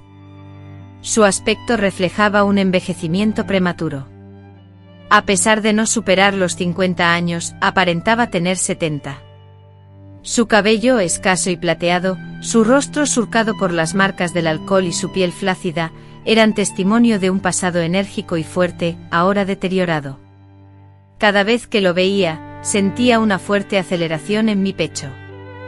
No era el temor del pasado, sino una emoción que no lograba identificar. No era compasión. Quizás solo la aceptación de que la vida había cumplido su inexorable ciclo. Para cuando Daniel cumplió 28 años, ya gozaba de una posición estable en la empresa, con un salario considerable y el respeto de sus colegas. Incluso para facilitar sus traslados, ya había adquirido un automóvil de segunda mano. Fue entonces, en ese preciso instante, cuando determiné que había llegado el momento de ejecutar la parte más delicada y arriesgada de mi plan. Un domingo, durante la comida familiar, tal como solíamos hacer todas las semanas, lancé la propuesta. Hijo, estoy considerando seriamente mudarme de forma permanente al campo. Me estoy haciendo mayor y necesito un ambiente más tranquilo. Aquí en la capital cada vez hay más ruido, y la situación es más insegura. Como anticipé, se mostró preocupado. Pero, mamá, y la tienda de costura, y yo, que quedarás completamente sola allí. Le expliqué que Marlene, mi empleada más antigua y de mayor confianza, podría encargarse de la tienda. En cuanto a la soledad, era precisamente lo que anhelaba, paz y tranquilidad después de tantos años de arduo trabajo. Podrás visitarme siempre que lo desees, el trayecto en coche es muy corto. Lo que no le revelé era que mi plan sería vulnerable si él realizaba visitas frecuentes a Congonhas, especialmente durante la etapa inicial. A la semana siguiente concreté el cambio de domicilio. Después de traspasar la tienda a Marlene, bajo un contrato que me garantizaba un porcentaje de las ganancias, me marché dejando solo lo indispensable. Trasladé mis pertenencias a la finca de Congoñas, manteniendo la casa de Belo Horizonte para las visitas de Daniel. De este modo mi antigua identidad se desvaneció oficialmente, dando paso a Augusta, una viuda respetable con un plan cuidadosamente trazado. Un sábado por la tarde en el mercado local, inicié mi plan. Mauricio, como era su costumbre, se encontraba sentado en un banco cerca del puesto de cachaza, aunque ciego, disfrutaba de la atmósfera del mercado, de las conversaciones, intentando participar, aunque fuera de forma indirecta, en la vida que ya no podía ver. Pasé deliberadamente cerca de él, y dejé caer una bolsa de la compra a su lado, haciendo que las naranjas rodaran y rozaran levemente su pie. Lo siento, dije con la voz que había ensayado durante meses, la voz de Augusta, más suave y cortés que la de Otacilia. Soy muy torpe. Él se movió agachándose con dificultad, con la intención de ayudar a recoger las frutas desparramadas por el suelo. No se preocupe, señora, son cosas que pasan, dijo con una voz grave, rasposa, la voz de alguien que, deduje, bebía mucho y hablaba poco. Me quedé observándolo mientras intentaba, con movimientos torpes y tanteando el suelo, encontrar las naranjas caídas, pero sin éxito. Déjeme a mí recogerlas, le ofrecí. Es muy amable de su parte que quiera ayudar, sobre todo en estas condiciones, añadí. Él dibujó una sonrisa triste en su rostro. Uno se acostumbra a todo en esta vida, incluso a la oscuridad, murmuró. Entonces entablé conversación. Me presenté como la viuda que acababa de llegar al pueblo, mencioné mi finca y le pregunté si conocía a alguien que pudiera encargarse de los trabajos de jardinería. Ya sabe cómo es, estoy sola y tengo mucha maleza que cortar, fruta que recoger y vallas que reparar. Vaciló por un momento antes de responder, yo mismo puedo hacer algunos trabajos, señora, aunque no vea, sé cuidar las plantas. Era granjero antes del accidente. La curiosidad me pudo y le pregunté con delicadeza, pero perdone mi indiscreción, ¿cómo va a hacerlo usted, siendo ciego? Se sentó en el banco, revelando una pizca del orgullo que alguna vez había adornado su semblante.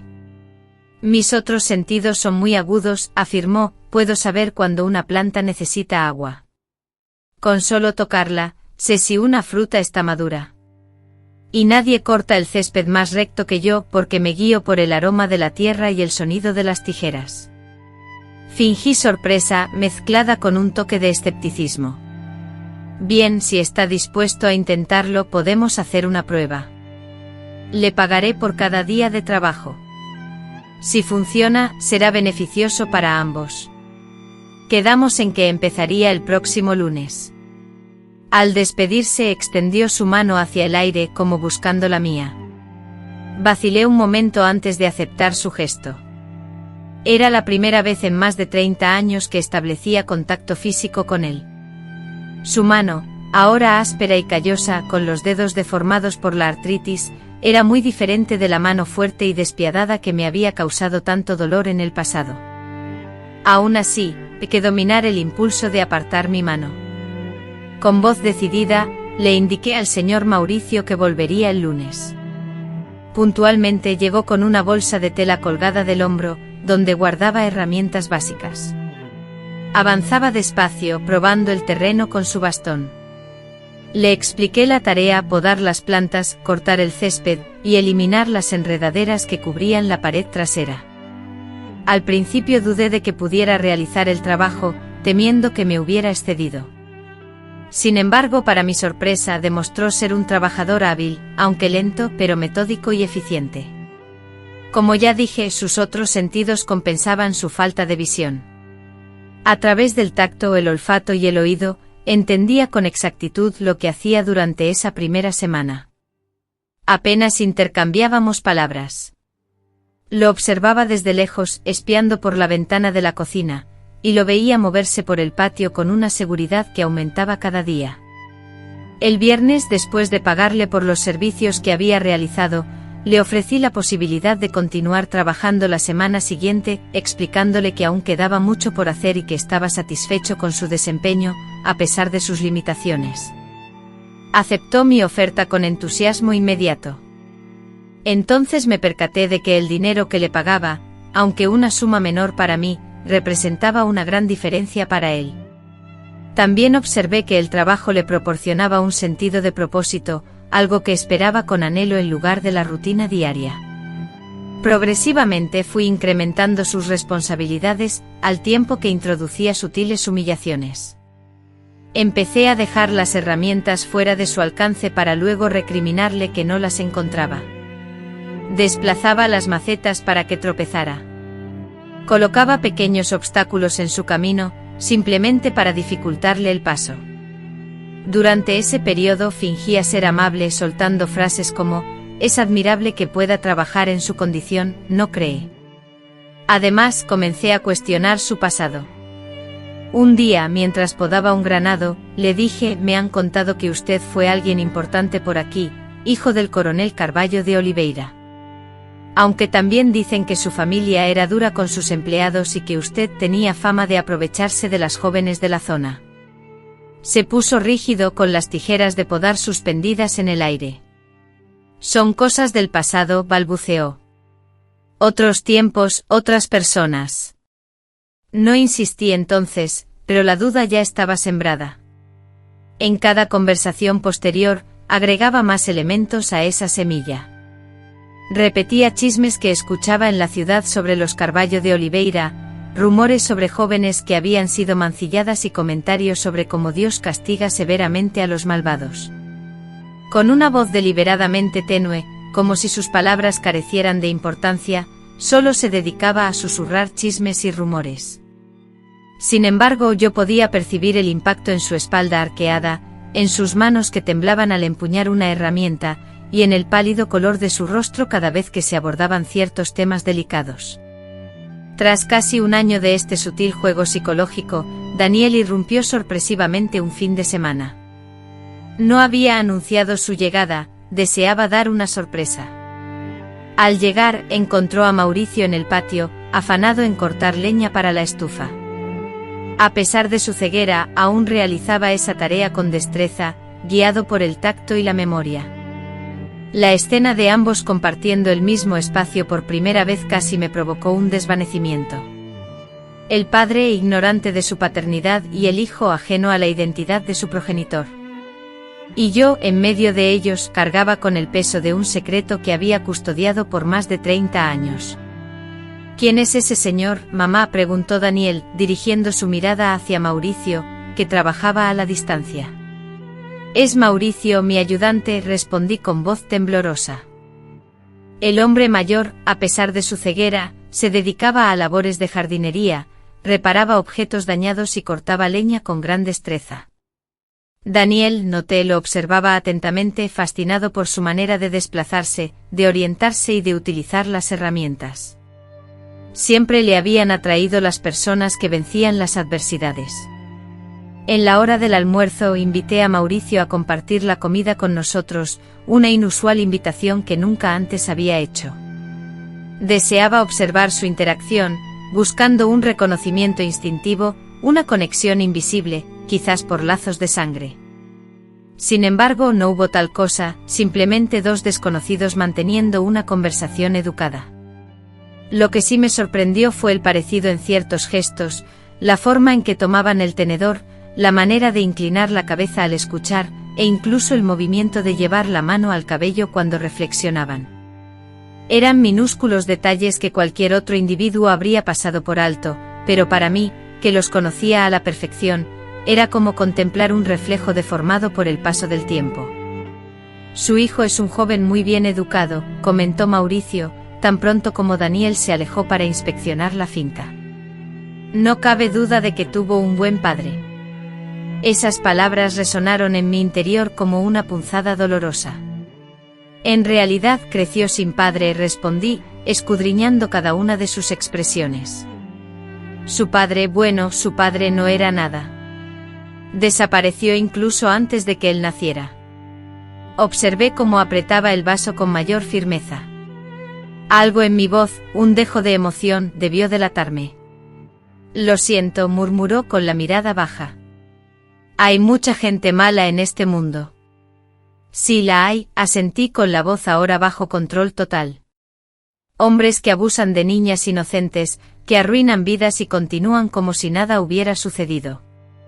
¿Qué crees que le sucede a esa clase de individuos, Mauricio? ¿Crees que Dios los castiga? Con la palidez marcada en su rostro, tragó saliva y, con voz firme, se dirigió a la señora Augusta. Creo que cada uno debe rendir cuentas por sus acciones. Señora Augusta. Tarde o temprano, la vida siempre pasa la factura. Años después, Daniel experimentó un notable ascenso profesional y económico. Gracias a la experiencia adquirida en la empresa, tomó la decisión de emprender, fundando su propia firma de consultoría agrícola. Poseía una intuición excepcional para la tierra, una habilidad innata para evaluar el potencial de cada propiedad y determinar qué cultivos se adaptarían mejor a cada tipo de suelo. En poco tiempo sus ganancias le permitieron invertir en su propia tierra. Fue entonces cuando surgió una nueva idea: hijo, ¿por qué no adquieres una propiedad cercana a mi finca? La región está en declive, pero el suelo es fértil. Con tus conocimientos podrías convertirla en un negocio próspero. A Daniel le entusiasmó la propuesta y a la primera oportunidad, compró una pequeña parcela ubicada al otro lado del camino. Esa tierra había pertenecido a la antigua finca de los Carballos de Oliveira, la cual, debido a las deudas de la familia, fue vendida a un precio muy inferior a su valor real. La sincronía era tan asombrosa que resultaba imposible restarle importancia. Con el paso de los años, Daniel, cual coleccionista obsesionado, comenzó a comprar más y más terrenos en la zona, siempre parcelas que antes habían sido propiedad de los Carballo de Oliveira. Cada una de esas adquisiciones era, para mí, un pequeño acto de revancha personal. Cada hectárea de tierra representaba el vuelco que el destino había dado. La familia de la joven, que un día fue forzada a abandonar su hogar por su embarazo, ahora se hacía con las tierras de la familia del hombre que la había ultrajado. Era una justicia poética, una ironía del destino que solo yo alcanzaba a comprender en toda su magnitud. Mauricio, a pesar de su edad, continuó trabajando para mí durante todo ese tiempo. Ya rebasaba los 60 años y su cuerpo se doblaba bajo el peso de la edad, frágil y consumido por la enfermedad. El alcohol había destrozado su hígado, y a menudo temblaba tanto que le era difícil sostener las herramientas. Pese a todo, yo insistía en que siguiera viniendo. Le pagaba un salario insuficiente, le asignaba responsabilidades exigentes y persistía en un juego psicológico sutil pero constante, recordándole que las malas acciones conllevan consecuencias y que la impunidad no existe en esta vida. Tras casi 15 años de mantener esta dinámica, tomé la decisión más difícil de mi vida. Daniel, ya en sus 40, era un próspero empresario gozando de prestigio en la región. Yo, cercana a los 70, sentía que el tiempo se agotaba para revelar ciertas verdades. Una noche, durante una cena, le serví un vino especial que había conservado. Después de algunas copas, reuní el coraje necesario y comencé. Hijo, hay algo importante que necesito contarte, algo sobre tu padre. Su rostro reflejó sorpresa. En todos esos años, apenas habíamos hablado de su padre. La versión oficial siempre fue que había sido un amor de juventud, fallecido antes de su nacimiento. Contrario a lo que siempre te he dicho, tu padre no murió. Sentí que mi corazón se aceleraba de manera repentina. La verdad es que sigue vivo, y lo más increíble es que lo conoces. Sus ojos, antes serenos, ahora reflejaban una clara confusión. Sin poder contenerme más, continué. Tu padre es Mauricio, el hombre que trabaja aquí en la finca. ¿Que ese anciano ciego, mamá? Eso no tiene ninguna gracia. Entendí al instante que no me tomaba en serio. ¿Quién creería semejante historia? Así que, con la intención de convencerla, le relaté todo con detalle, desde el incidente en el barracón, la expulsión de nuestra casa, la huida hacia el horizonte, tu nacimiento, la ardua lucha por sobrevivir y, finalmente, el plan de venganza que había estado ejecutando durante todos estos años. Mientras hablaba, observaba cómo las emociones se apoderaban de su rostro: asombro, horror, furia, tristeza e incredulidad se sucedían. Porque nunca me contaste esto antes, porque permitiste que ese hombre se acercara tanto a mí sin que yo supiera quién era realmente. La voz de Daniel temblaba, oscilando entre la rabia y la incomodidad.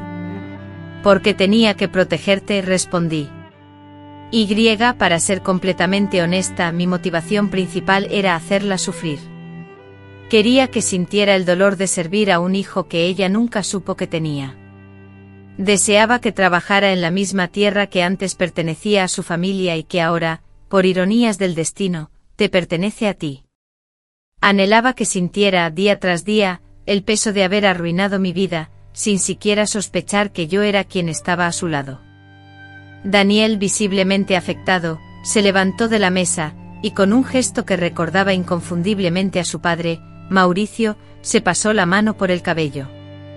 Se dirigió a la ventana con la mirada fija en el patio, ese mismo patio donde su padre biológico había laborado durante tantos años.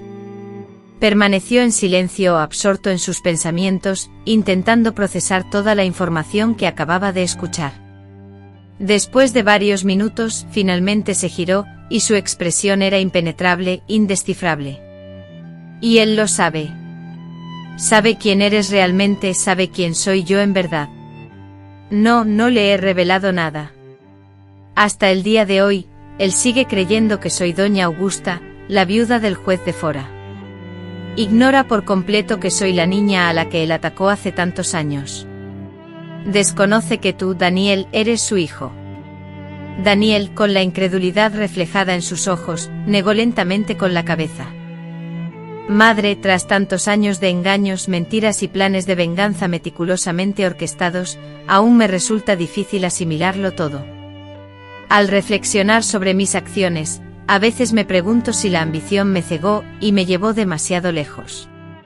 ¿Te imaginas mantener a ese hombre, mi principal aliado durante casi 40 años, trabajando para mí sin revelarle jamás mi verdadera identidad?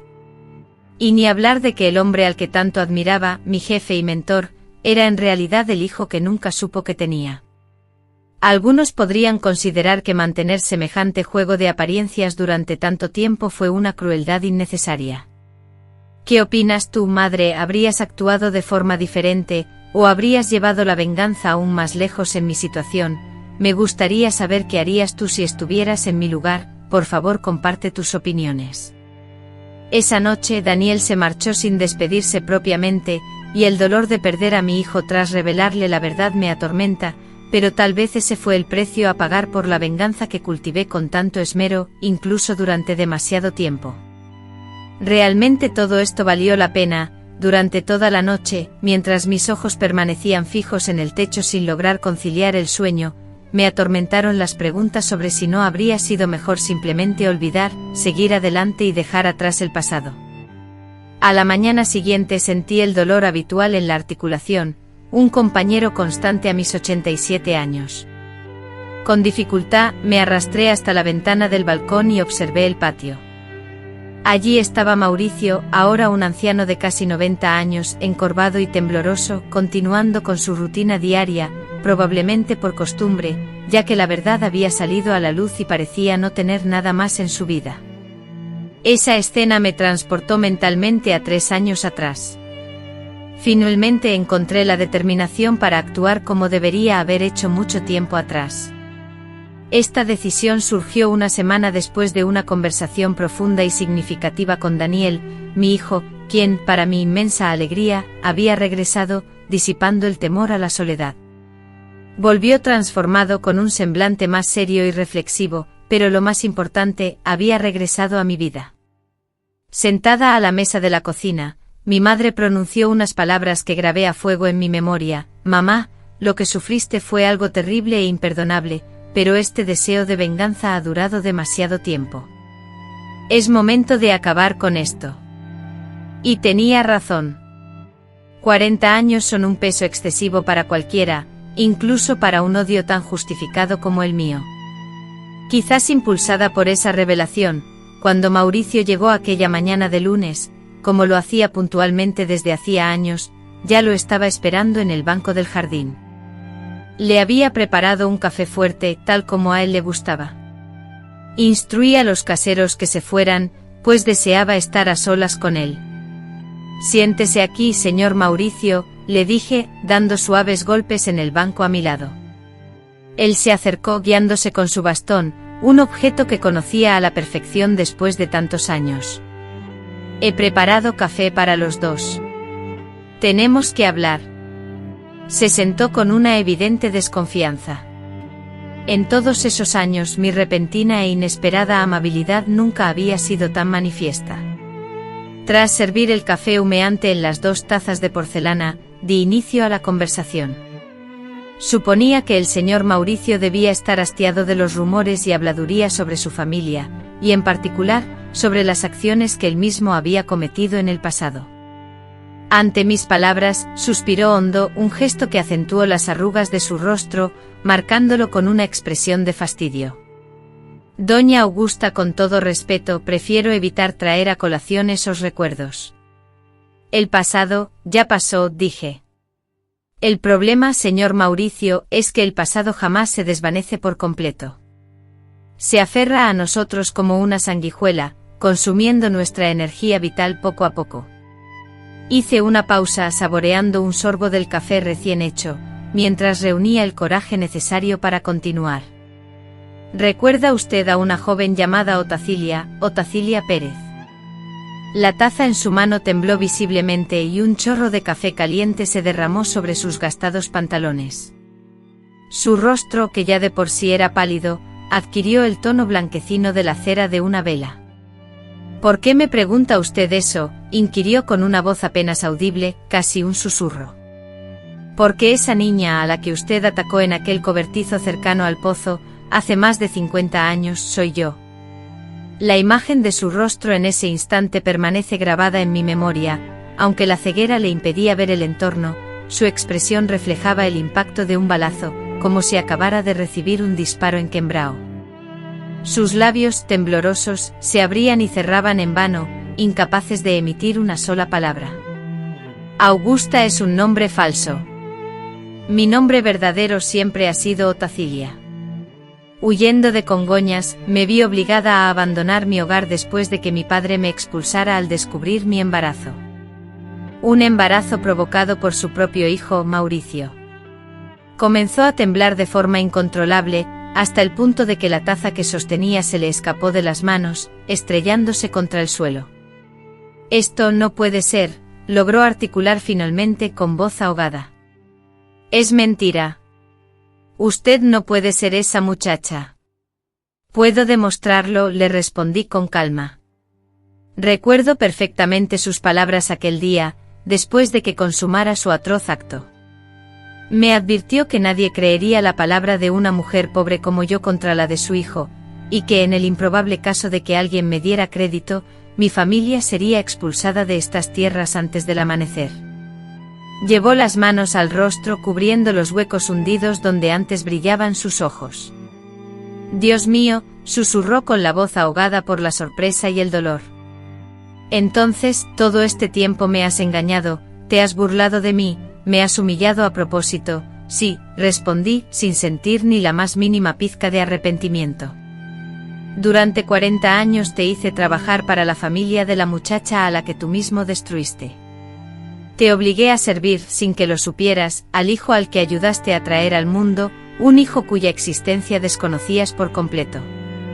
Anticipé una reacción explosiva, una avalancha de insultos y reproches.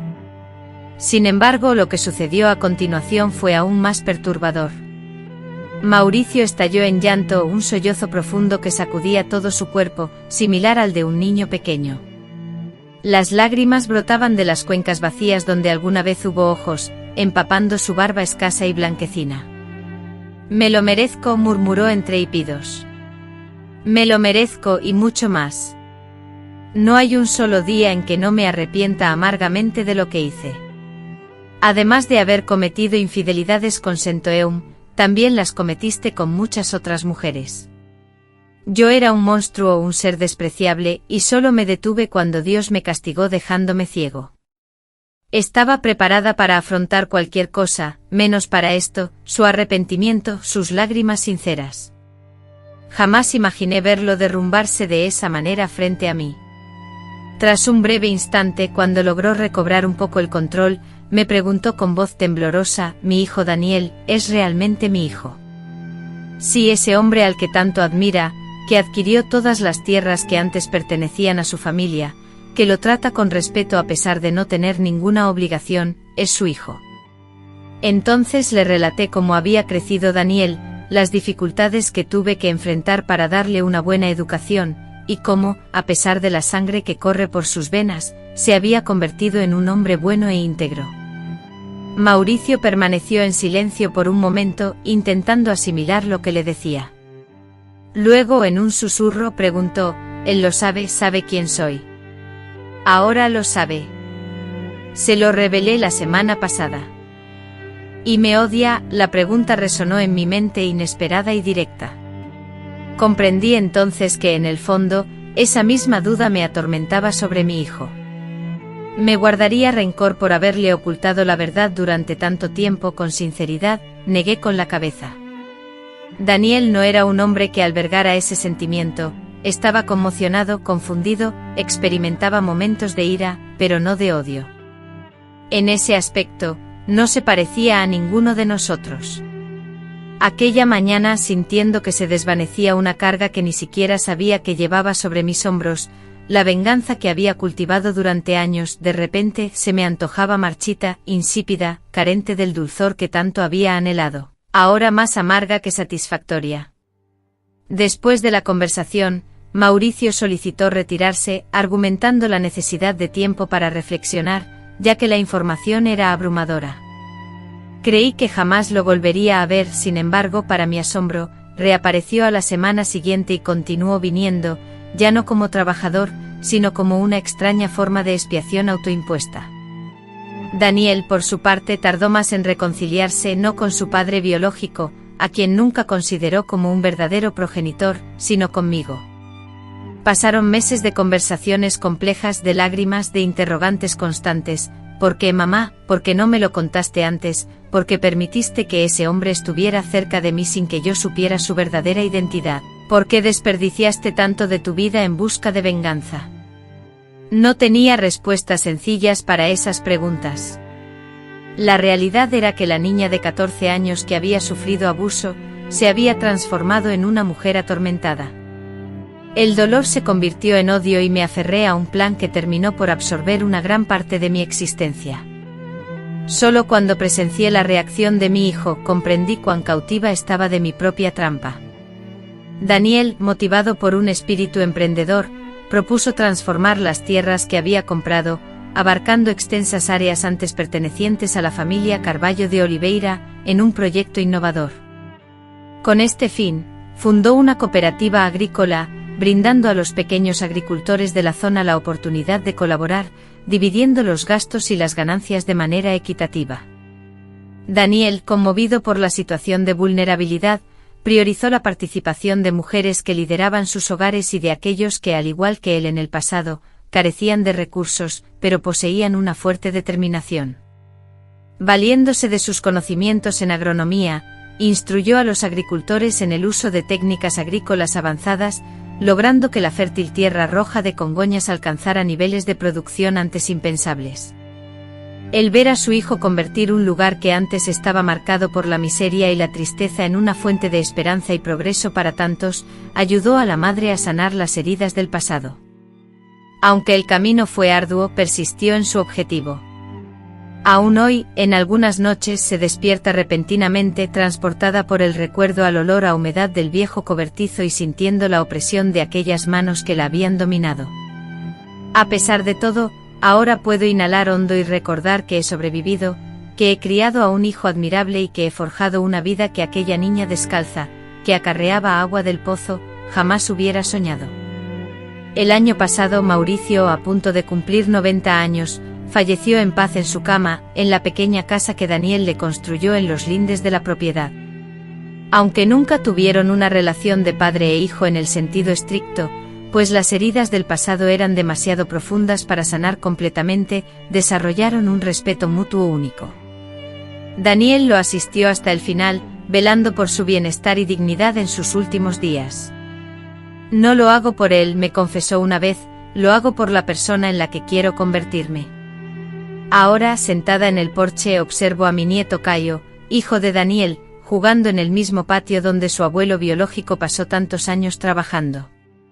Con 10 años, Caio muestra una agudeza sorprendente y una vitalidad desbordante. A veces algún gesto o expresión suya me transporta a la juventud de Mauricio, y la nostalgia me punza. La sangre parece llevar consigo el eco de las generaciones, esas huellas que a veces preferiríamos borrar. Pero Caio posee algo que ni yo ni su padre, ni su abuelo biológico tuvimos a su edad, una infancia liberada de la opresión del pasado. Crece resguardado por una protección que a mí me fue negada, una figura paterna que Daniel nunca conoció, y una guía moral que Mauricio nunca tuvo. Es un niño que se desarrolla en un ambiente de amor y buenos ejemplos. Y esto, más que cualquier otra cosa, me da la esperanza de haber roto un ciclo. Aunque ya no soy ingenuo para creer en finales perfectos, la vida real está hecha de imperfecciones, de parches evidentes y de cicatrices que se reactivan con el cambio del clima. A pesar de todo, comprendo que todos actuamos según los recursos que tenemos. Bordamos la vida como mejor podemos y a veces, al reflexionar sobre el pasado, reconocemos que a pesar de las imperfecciones, los errores y las puntadas mal dadas, hemos logrado crear algo valioso. Ignoro cuánto tiempo me resta en este mundo, mis piernas ya no me responden con la misma agilidad, y mi corazón, en ocasiones, late con la incertidumbre de un visitante indeciso a la hora de quedarse. Pero de algo estoy absolutamente seguro: ha valido la pena sobrevivir, ha valido la pena levantarme cada mañana, incluso cuando el peso de la vida parecía insoportable. Ha valido la pena presenciar el crecimiento de mi hijo, el nacimiento de mi nieto, y la constante transformación del mundo. Algunos creen que la sabiduría llega con la edad, un regalo que la vida nos concede al cumplir años, pero la realidad es distinta. La sabiduría, forjada en la adversidad, es la esencia que sobrevive a las pruebas más duras, el fuego abrasador, el hielo glacial, la tormenta furiosa y el desierto desolado. Es la comprensión que adquirimos tras explorar innumerables caminos y descubrir, a menudo con dolor, cuál de ellos nos conduce de regreso a nuestro hogar. Es la dolorosa aceptación de que nadie transita esta vida sin pagar un precio, sin sacrificar algo de sí mismo en el trayecto. La sabiduría que he acumulado con tanto sufrimiento y a lo largo de tanto tiempo, se resume en una simple verdad: la persistencia es la fuerza más poderosa, no la fuerza bruta que derriba puertas, sino aquella que persiste en llamar incansablemente hasta que la puerta se abre o se encuentra una alternativa. Fue esta tenacidad la que me permitió sobrevivir al ataque de Mauricio, soportar la expulsión de mi hogar, afrontar el embarazo en soledad, luchar arduamente para criar a mi hijo y finalmente comprender que la venganza por la que tanto ansié, era en realidad mucho más vacía de lo que jamás imaginé. A pesar del agotamiento físico y mental, perseveré, mantuve la determinación y avancé, incluso cuando mis piernas flaqueaban.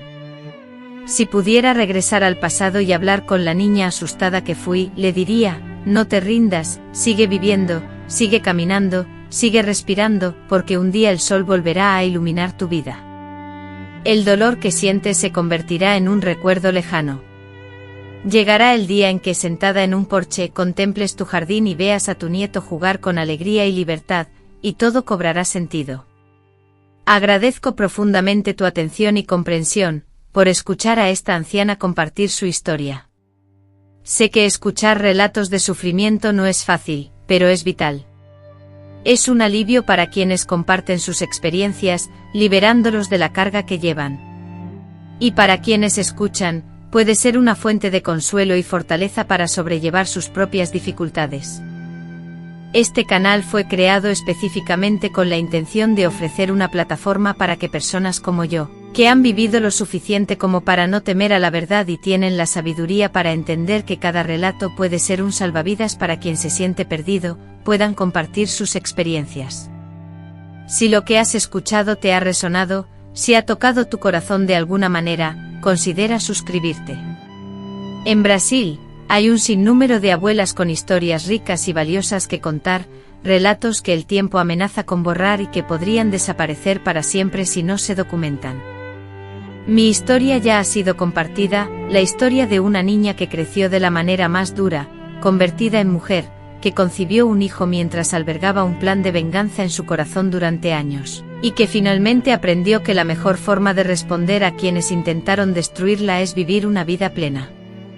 No es una historia agradable ni sencilla de escuchar, pero es completamente auténtica. En realidad, la verdad, aunque a veces duela profundamente, es el único tratamiento que he encontrado efectivo para sanar heridas emocionales específicas.